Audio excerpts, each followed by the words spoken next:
right? Well, jiu-jitsu has like a longevity to it. It has a longevity. Right? So that's another thing. Like, I know the Spartan races and all those obstacle races got really popular. Yeah. Because it was like the, young kids too, don't get me wrong, teenagers, 20-year-olds, but you got 30, 40, 50, 60-year-olds doing this. Yeah. And these guys, it almost seemed as once you got out of college, or if you went to college, like there was nothing organized anymore. You could play like a softball team, a basketball team, but it wasn't as popularized, it wasn't as convenient, there wasn't a lot out there. Correct. So now I feel like the Spartan race took off, and now a lot of people are reborn again, athletic people. And then what they find is like, oh, I'm glad I found this. I needed an outlet. And what's always something you hear is like, I needed an outlet. I needed to do something, right? Yes. Right? Something to add to my day-to-day life.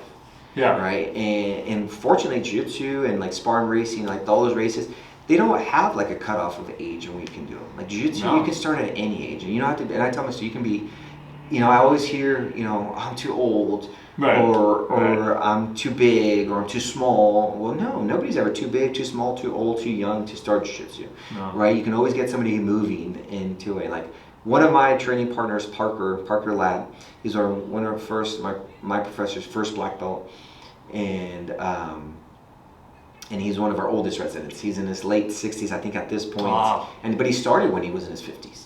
No, right? I know you're telling me about this guy, which is amazing. And he's a big testament to where I was like, I see him do it. I was like, man, if he can do it, anybody can do it. Yeah. But then you even see people that are older than him doing it. People starting in their 70s and their 80s, and they're getting their blue belts, and they're like, and what do they always tell you? They always tell you, like, I feel so alive. I just feel like I'm doing something better in myself, and I can move.